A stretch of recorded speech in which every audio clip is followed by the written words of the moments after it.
welcome back to On the Grid Podcast, Season 3, Episode 7. A very eventful Australian Grand Prix. I think both of us have now kind of reflected on all the happenings and all the going-ons in Australia after a very chaotic qualifying and a very chaotic race. I am your host, Adrian Kita, and I'm joined once again by my co-host, Ethan Evans. Ethan, first and foremost, have you recovered from the Australian Grand Prix? And secondly, you're a more happier fan than I am, I think, this week. Well, yeah, definitely. I think I'm the happier of the two of us. I'm not sure it's quite sunk in just exactly what happened. There's so much to dissect. I've got a feeling this is going to be a long podcast, so strap yourselves in. Strap yourselves in, indeed.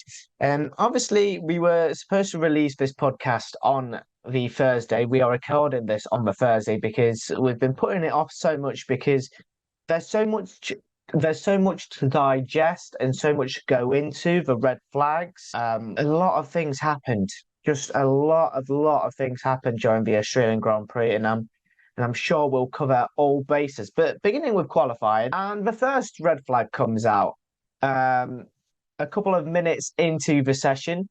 Sergio Perez, I believe it was his brake issues, locked up, went straight on, and that was game over for him. He couldn't even set. I don't think he was set a respective time on the board, and yeah, he was knocked out of qualifying. Ethan, what did you think? I'm not saying a bit of sabotage from Daniel Ricciardo per se, but it was quite suspect. These issues were ongoing for Perez, and for Red Bull not to fix them after practice, there's a little bit suspect on that. Yeah, especially because it was just his car. You know, he was the one that's struggling. Verstappen didn't seem to have any issues. I don't think there's any malice there, as much as it would be for an intriguing storyline. We'll see how it goes throughout the season, but I think this is just a setup issue. Maybe they didn't perfect it during practice, and that they suffered for a result in qualifying. But easily done. As soon as you get onto that gravel there, it's very difficult to get yourself out. So yeah. Continuing on our theme with Q1. I think we spoke about this man very strongly after Saudi Arabia, and the theme continued. Valtteri Bottas, 19th place, only 19th place in Australia. We said that potentially after Saudi Arabia, maybe a one-off qualifying issue, but back-to-back qualifyings where he's not made it out of Q1. Concerning. Back-to-back qualifyings where he's not made it as far as Q3, should I say. It's concerning for Valtteri, usually a very consistent qualifier, and he just couldn't hook it up. Yeah, it wasn't a weekend for Valtteri Bottas. He didn't have the best pace, shall we say. It is a concern, once you can kind of push it off, twice it starts to become an issue. Now he needs a response in Baku. But yeah, no, he really needs to step things up and, just be competing or be beating his less experienced teammate, Guan Yu Zhou. Just touching upon his less experienced teammate, Guan Yu Zhou, qualified 17th ahead of Valtteri Bottas. What did you think of Zhou's performance? Obviously, he's qualifying better than Bottas. Do you think that Zhou is finally in season 2, especially in Formula One? Do you think that he's stepping up more as showing that he's got capabilities of potentially being the leader at Alfa Romeo, even though Valtteri Bottas, like we say, experienced, got Mercedes, Williams under his belt, got race wins, race podiums, but not performing the way he should be in the early stages in 2023. Yeah, we saw glimpses last year for Guan Yu Zhou. Second half of the season especially, he was a lot closer to Bottas, which was ironically at the part of the season where the Alfa Romeo wasn't very good. But he did show promise. And, Guan Yu Zhou is fighting for his Formula One career. We said, I think in the first episode, this is a make or break season for Guan Yu Zhou. If he doesn't perform, if he doesn't show the team what he's worth, then he's not going to get a seat for next year at Alfa Romeo and possibly not be on the grid at all. So it's definitely a big season for him. And, there's some positive signs in these first few races. Touching upon home favourite Oscar Piastri, as we round out the Q1 bottom five, obviously Logan Sargent sandwiched between the two Alfa Romeos and 18. Piastri, 16. McLaren, slightly on the up. We obviously saw with Lando that they've improved ever so slightly, and during the race they were able to capitalise on the scraps. But do you think Oscar could have performed better and got out of Q1, especially with the home crowd behind him? Obviously, it's his home race, and obviously there's going to be nerves around that. But do you think that maybe the occasion got the better of him, especially during qualifying? Possibly. I'd be a little bit wary of saying McLaren have made a big improvement. I think maybe due to the chaos of the entire weekend, it might be a sort of a false dawn almost. But Piastri was sort of less than a tenth off making it into Q2. It was unfortunate that he couldn't. But I think he made up for it on the Sunday, so I don't think he'll be too concerned from his side. We're just rounding out the bottom five in Q1. It was Oscar Piastri, Guan Yu Zhou, Logan Sargent, Valtteri Bottas, and Sergio Perez making up the bottom five.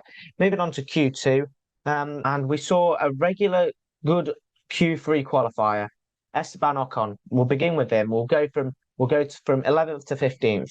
So Esteban Ocon, first and foremost, his Q3 streak is gone now because he couldn't make it into Q3 at Albert Park.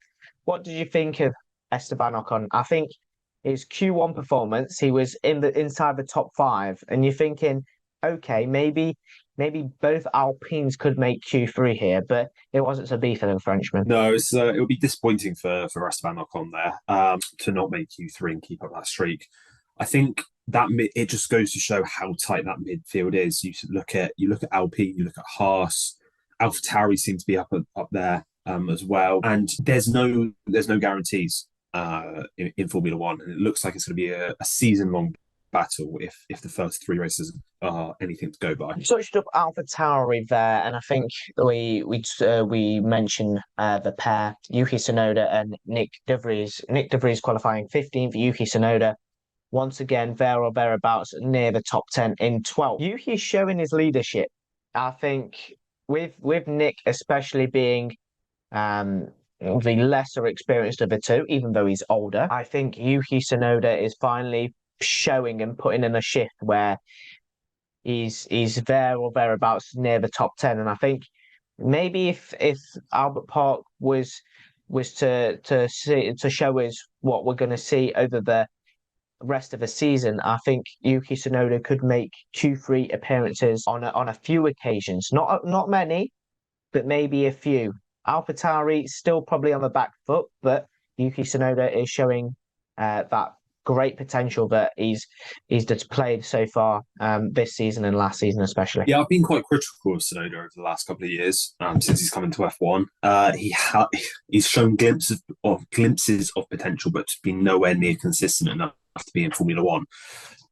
Again, like we touched about on Guan Yu Zhou, this is a make or break season for Tsunoda, I feel. I think he needs to put in a big improvement compared to where he has over the last couple of years. And do it on a consistent basis. He started off the season quite well, you have to say. Finished 11th in the first two races. We'll get onto this race later on, but he's sort of going into that leadership role. It seems like he's taken control of the team, and it's it's good to see. Long may it continue for Yuki. Just rounding out Q2, Norris in 13th, Magnussen in 14th. Touched upon Lando Norris. You mentioned about McLaren not making massive improvements and obviously capitalising on the errors of others. But just seeing Lando Norris qualifying out of Q1 and not being embarrassed by his teammate in qualifying for Q2, it's a step in the right direction, but there's still a long way for them to go if they are to make Q3 and make the top 10 on regular occasions. But do you think that Lando, his mentality after Saudi Arabia has changed and his thinking is going, right, I need to make the most of this bad situation, because if I don't make the most of it, I'm not going to score as many points as I have in the last couple of seasons because the car isn't very good. Therefore, I'm going to be bogged down the order quite often. Yeah, I don't think he is going to score as many points as he has over the last couple of seasons, but I think that speaks volumes about how well he's done. Yeah, it's not been the best start for McLaren.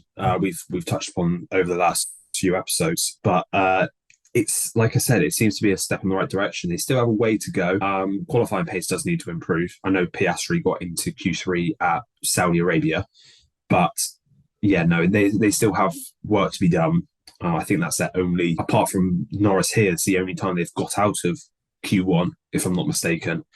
So yeah, there's still work to be done, but it's a positive. It is, things are looking up. Moving on to Q3, and the inevitable happened. Max Verstappen into the 116s, 116.732 to be exact, qualifying on pole position. Are we surprised? That is the question. Are we surprised? Definitely not. Not at all. Well, I think the less we speak about Max Verstappen, the better, because it was expected that he was going to qualify on pole position. It was that Red Bull car is a rocket ship. But P2 and P3, Mercedes, George Russell, P2, Lewis Hamilton, P3, turned up the heat, haven't they, in Australia, where it's quite warm, should I say? Yeah, I think they have. There was about a 10-second stage where Hamilton was on provisional pole. Obviously, Verstappen had to put his lap in by that point, but you as a Hamilton fan, you like to dream, you like to think about, oh, is he going to get pole here? It was very short lived, and I think they did capitalise on mistakes of others, which I'm sure we'll get into. But no, I don't think the car's as bad as they say. I think the problem comes is when they're comparing themselves to Red Bull. Yes, it's miles off that Red Bull, which is the quickest car, but in comparison with the other cars on the grid, it is round about second quickest, along with maybe the Aston Martin and the Ferrari. So it's nowhere near as bad as what they were making out after Bahrain, but still work to be done to close the gap to Red Bull. Moving on to P4 man and P6 man, the two Aston Martins, Fernando Alonso and Lance Stroll. Nando out-qualifying Carlos Sainz, Stroll out-qualifying the Ferrari of Charles Leclerc. This is going to be a regular occurrence. That ding-dong battle between the three teams, should I say, Mercedes, Aston Martin and Ferrari for that P2 in the constructors. Ferrari slowly fading away, Aston Martin pulling the gap apart, and Mercedes capitalising on mistakes. So I think for the two Aston Martins, they could finish P2 in the Constructors' Championship, especially with their qualifying pace. So Alonso's starting to turn it up, and Lance Stroll is there when his other teammate needs him and when the team need him the most. Yeah, I think with Ferrari, they did have issues in qualifying about setup laps and sort of warm-up laps before their quick laps. But with Aston Martin, yeah, they'll be in the fight. I think if you had two drivers of Fernando Alonso's caliber, they probably would finish second because they have got the second quickest car. But if you're looking at it where, say, you compare Mercedes and Aston Martin, for example, you compare Alonso and Stroll with Hamilton and Russell. Hamilton and Russell as a collective would probably, I think you'd feel more confident putting money on them to finish higher because they will attain you more points because over the course of a season, they have the better pairing. Where there's still question marks over Lance Stroll. Obviously, Fernando Alonso started the season phenomenally, but it's about having a pairing that can get you a lot of points over a season, especially when you're in such a tight battle for second. Point there, good driver pairing. I know we're not talking about the race, but I think it's a good moment to mention it. Mercedes, a bit of disruption in the camp, especially when Lewis Hamilton was pushing George Russell and all of that. And what do you make of that? Do you think that it's fair for them to race, or do you think that at that time it's more about management and progressing further in the race? Because like we saw in the race, we didn't even know after the start, we didn't know what was going to happen, and all of that chaos ensued. Yeah, I think we didn't know what was going to happen, but we were pretty confident that Verstappen would make his way through eventually. I don't think there's a massive issue there, to be honest. I think they're first and second, but it feels like forever ago Mercedes had a car capable of winning races, discounting Brazil last year, obviously. So Lewis Hamilton, being a 7-time world champion, as soon as he is in a position where he's second place, and obviously he feels he's the quicker of the two drivers, as you know, you have to be in Formula One. So you put him in that Mercedes in second place with his teammate in front, who's in the exact same machinery. He's always going to push him. He's always going to try and overtake him, because that's what's made him so great. That's what's got him to this point. That driving motivation. But yeah, like I said, it's not a problem at this point because realistically they're not competing for race wins. But it'll be interesting to see how that partnership develops when they have a car capable of winning races. What the dynamic is between the two drivers then. Just to round off our Q3 analysis, one of the stars of a weekend, Alexander Albon, qualifies in P8. I think, especially after last year's Australian Grand Prix, I think this year was going to be another year where we saw an Alex Albon shining through, and he delivered that in qualifying, got his Williams into Q3 and put it on the fourth row to credit him. It was a very good qualifying from Albon. Yeah, definitely. Something about Alex Albon, he just loves Melbourne Park, doesn't he? I think, the Williams is a rocket ship in a straight line, isn't it? Which some people are saying is because the car isn't sophisticated enough to create a lot of downforce. But either way you look at it, this track really suited Alex Albon, and he showed it. He got himself into Q3 and into eighth place. Rounding out Q3 in the top 10 was Pierre Gasly and Nico Hülkenberg. Again, Nico Hülkenberg inside the top 10. I should have said that in my predictions, but we're going to leave predictions for another day, and continue about talking about the race. Now the race starts. Okay, Perez and Bottas starting from the pit lane. Russell down into turn 1 takes the lead, and then we see the first accident happen. Leclerc gets hit by Stroll. I believe it was a collision with Stroll. Leclerc tried to overtake on the outside, and he just kind of got bumped into the gravel. He got breached. Safety car. And here we go, the chaos. You're thinking, okay, what's going to happen? Ethan, first and foremost, ask you the question, racing incident or a penalty regarding the collision between Leclerc and Stroll? I think this has got to be the most recent incident of collisions I've ever seen. It's a lap 1 incident if ever I've seen one. Stroll doesn't really have anywhere to go. He's got a car. He's got Alonso just in front of him. He's got Leclerc go around his outside. I don't think you can attribute blame to either of the drivers. I think it's just an unfortunate situation for Leclerc to be in, and he's suffered the consequences. I strongly disagree. No, I'm joking. No, I saw it as a racing incident. I mean, from a Ferrari perspective, of course, this weekend was diabolical for me. I'm not going to shy away from that. We'll talk about Carlos Sainz's penalty when we get to it. But yeah, it was just unfortunate for Charles. He just wanted to overtake Stroll around the outside, and Stroll being Stroll, he probably threw a bit of daddy's cash at him and bumped him off. So it is what it is. I mean, it's a racing incident, lap 1, and the show goes on after the safety car, and then lap 7, a few laps later, what the hell is Alex Albon doing? A bit of oversteer, a bit of understeer, and he smacks into the barrier, spraying gravel, losing his front wing, and the start of the weekend. I think I can hold my hand up and probably say Alex Albon, one of the stars of the weekend, retiring from 6th place and bringing out the red flag. What did you make of Alex Albon's collision? It wasn't a nice one to see. Obviously, he's in 6th place. He's in the points. He's doing very well, and all of a sudden, the camera pans and boom, he's in the wall.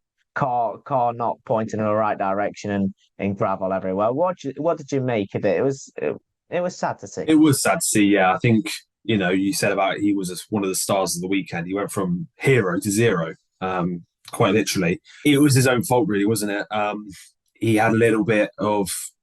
I think he dipped a wheel into the grass on the turn before, and then it kind of compromised that turn. I think turn 6.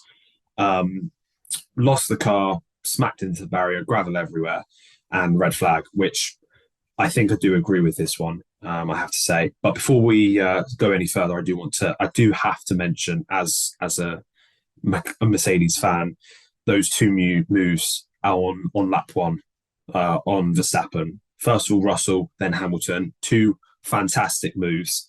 And yeah, I'll move it swiftly on. You see, I could mention all the moves that Sainz makes, but I'm not boasting because he didn't finish in the points regardless, as everybody knows. And as we're going to mention, I could be talking about Charles Leclerc winning a race, but no, he didn't. Come on, I know you're happy. I know you're ecstatic with what happened, and obviously the podium and whatnot. I'm happy for you. Obviously, Lewis Hamilton getting a podium for the 17th consecutive season. I think it's 17th. I saw a stat somewhere. First driver to ever do that. Have that as a stat. But yeah, I mean, it is what it is. But we're talking about hero to zero. George Russell, hero. Okay, it was more team. It was more Mercedes, and Ferrari have instigated Carlos Sainz coming in. But what did you make of that moment? Russell going into the pits for a fresh set of hard tyres, letting him drop down the order, letting him relinquish the lead, and a red flag that happened afterwards. Well, I think I've got to agree with what George Russell said on the radio. Really, it was the right call. It's frustrating, but it was the right call to pit in that scenario. My issue is that this is a mistake on the FIA's part. This is a mistake on the steward's part. They bring out a safety car and then they upgrade it to a red flag. It's unfair on the drivers who have pit under the safety car, which was Russell and Sainz here, who are now losing out massively by the red flag bringing out. We've seen countless scenarios over the years, and I've been saying this for years. If there is a safety car and drivers pit, which is then upgraded to a red flag because it's not safe, they should take the order. They should revert the order back to when the safety car was brought out in the first place. They can't say they haven't got the data either, because they definitely do.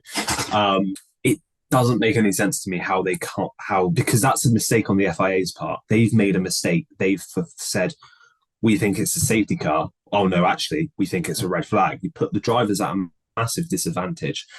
And, it's one of those things, unfortunately. But yeah, I think it should be reverted to the order. We've had enough controversy about that later in the race, which we'll get onto. But I think this is I don't think I'm the only one in this scenario saying that, this should really be converted back to when the safety car was brought out in the first place. You know what? I'm going to disagree with you on this one. And you see, I've taken my Ferrari hat off as we did exactly the same to Carlos. But I suppose the FIA are looking at this like this, right? They've brought out the safety car, but it's similar to the Lance Stroll situation where the safety car was not needed. So if they're looking to upgrade it to a red flag, they should do it straight away and not a lap later, like they did. They brought out the safety car on lap 7 when Alex Albon hit the wall, and they red flagged it on lap 8. I completely understand where you're coming from regarding obviously reversing back the order, but as we saw later on in the race, the incidents that happened were straight away, and the FIA straight away on it red flag. So I think it's self-explanatory that if it happens straight away and they go right, bam, red flag, safety car, red flag, bam, on the lap, fine, it could be reverted like it did at the end of the race. But because they did it a lap later, I think they have a little bit of margin for error, I think, because it was a lap later and they upgraded it. There's got to be some compromise. That's the problem I've got with it. The problem is that they've upgraded it. If it's they bring it out straight away and they say no red flag, and we revert it back to the order at which it was. Right. So take the scenario at the end of the race. I don't really have a problem with what they've done there. But my problem is that they've upgraded it. You've had people come into the pits during the safety car, and then they've upgraded it to a red flag because they made a mistake in what they were in the way in which they decided to enforce it. They decided to enforce it as a red flag after already saying it was a safety car, and that's kind of my issue. I suppose so, but then again, the FIA are going to make mistakes when a certain Michael Massey is around. The mistakes are not are always going to occur when he's around, and we saw what happened. There was plenty during that weekend, but obviously, lap 8, the safety car came in alongside the drivers as the race was red flag. And then we talk about the restart, the second restart and the formation lap before. Very, very, very dangerous. At a high speed now, turn 6, we see drivers slowing down, and we could have seen a multi-car collision because they were slowing down. Magnussen had to go through the gravel to avoid the chaos that was in front of him. Quick reaction times. And there was just a massive cluster of 5 or 6 cars, if I remember correctly, that were just chilling on the apex, just slowing down and just going, right, what's happening here, boys? Ethan, I've got to ask you this.